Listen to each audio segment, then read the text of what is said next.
Uh, well, Guillermo, what can I say? You've given a fantastic presentation of the benefits of a weight-centric approach.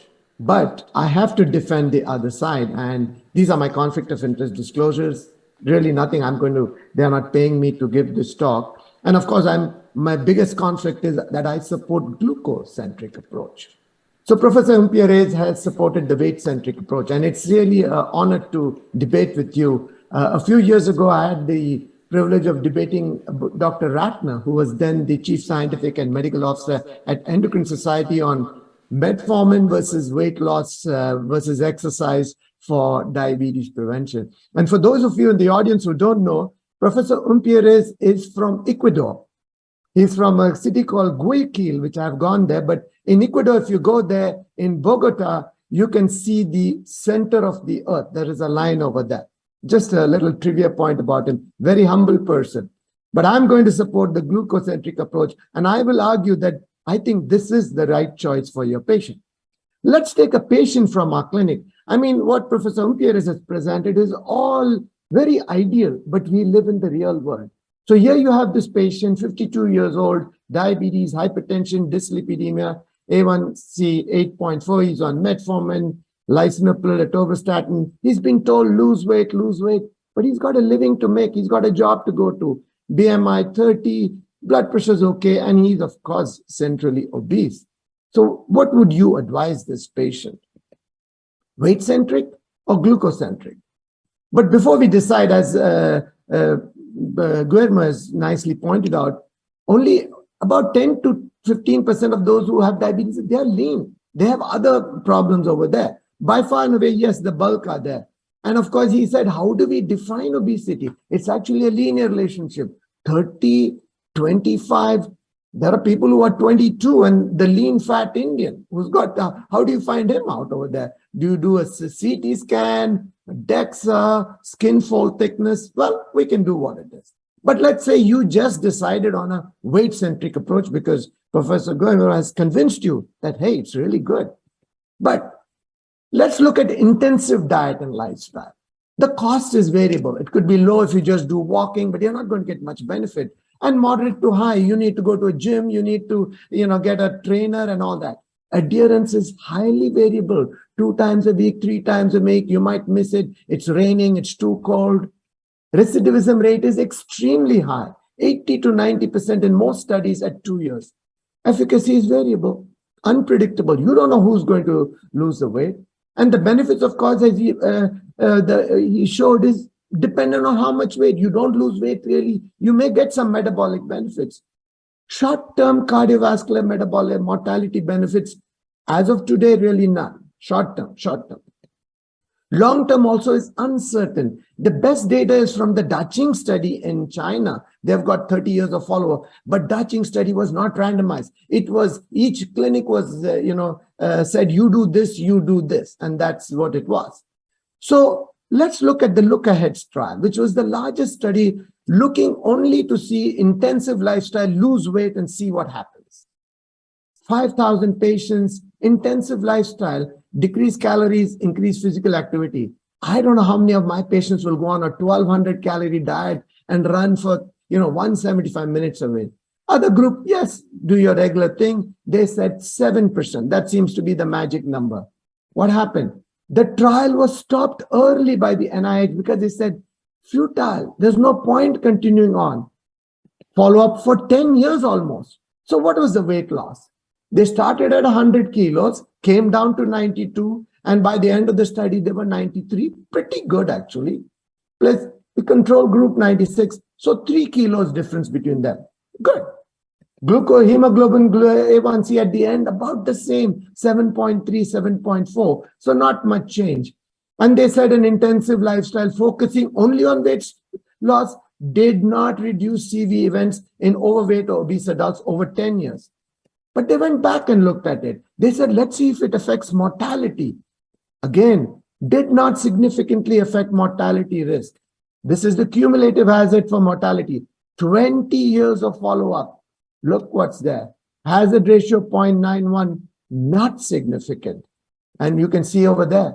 Of course, over 20 years, almost 38, more than a third of the people have died, but you cannot find any difference between the two groups. Yes, they had less blood pressure medication, but ultimately nothing. And yeah, of course, we have the direct study from the UK, interpretation at 12 months, half of people achieve remission. Pretty good. But let's look at the study. 298 subjects, BMI 35, A1C 7.7. They wanted 15 kilos. How did they do it? 850 calories a day. I don't know that many of my patients are going to do 850 calories. 3 months, and then they could go up to 5 months. And of course, they did all this follow-up and everything. Let's look at the results. They started at 100 kilos. A regular group, 100 kilos. Intensive group, they came down to about 85.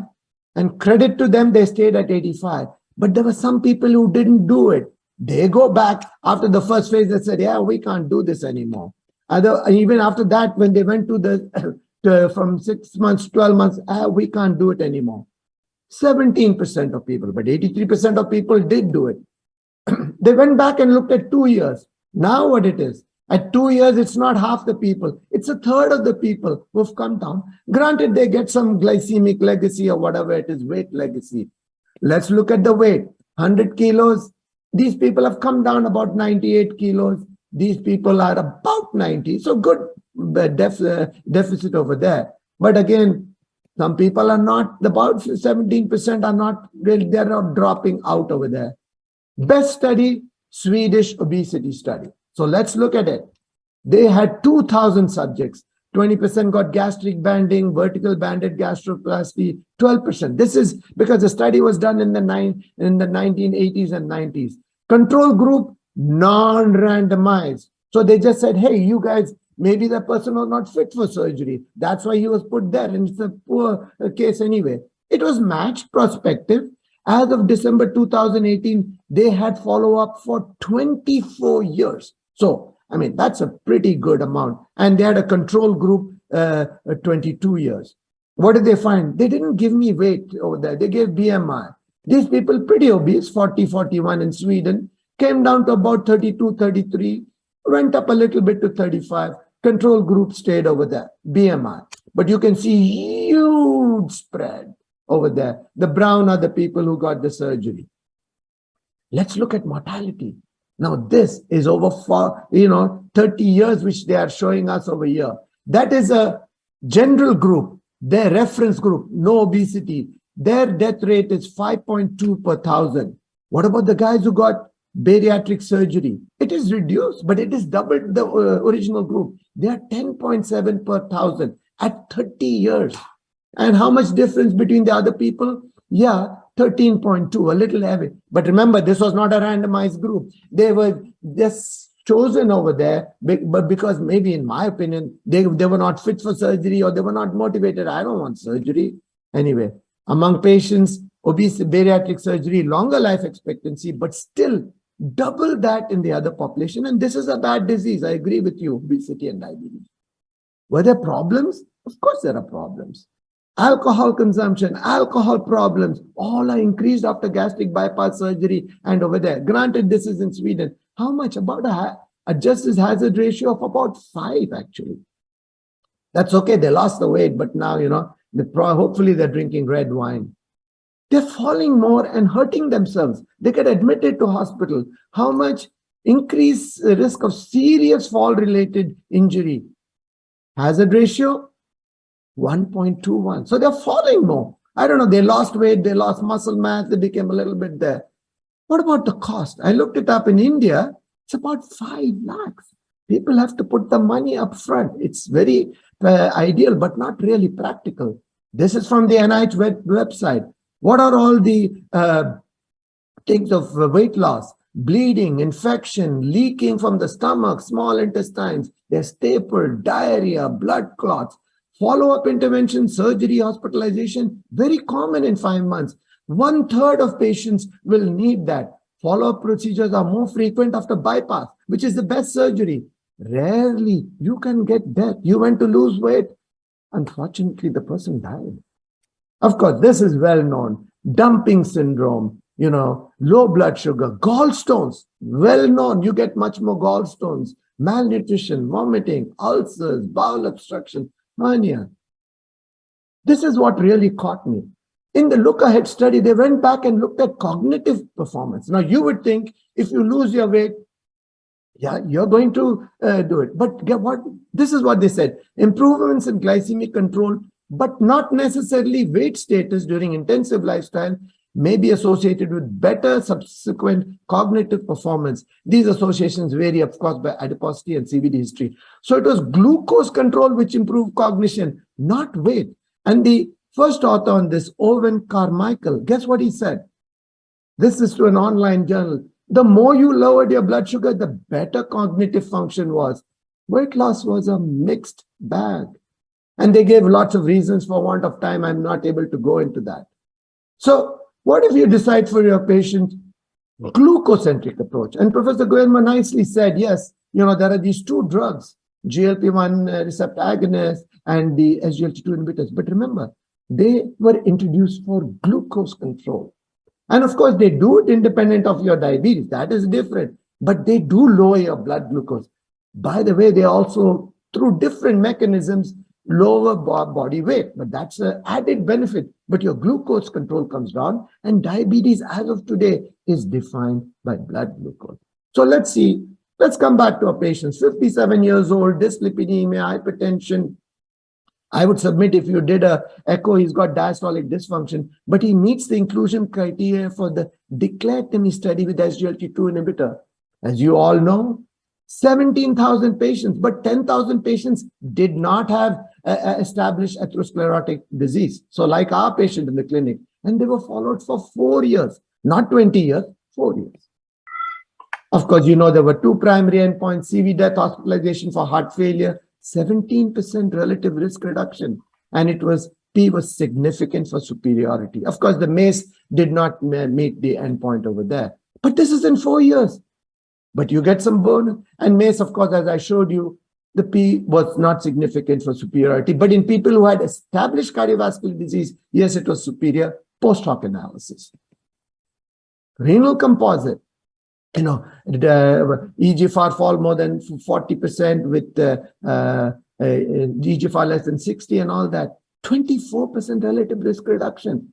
Now, there was no p-value because they went by that hierarchical testing and they could not test for it.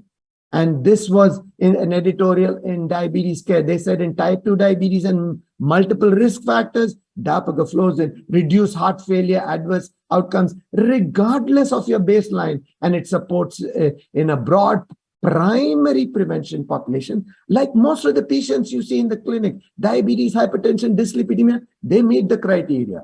Is it cost effective? Yes. And the UK is very strict. But by UK NICE standards, it was cost effective at UK willingness to pay thresholds. And it has got a great potential to have a meaningful impact in reducing the economic burden of diabetes. And of course, that is all trials. What about real world data? This is from Taiwan, and they have a very good closed thing.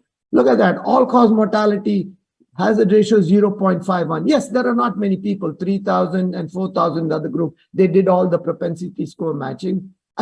Is this really true? I don't know. Those are the numbers. Of course, it suffers from the fact that it is a database.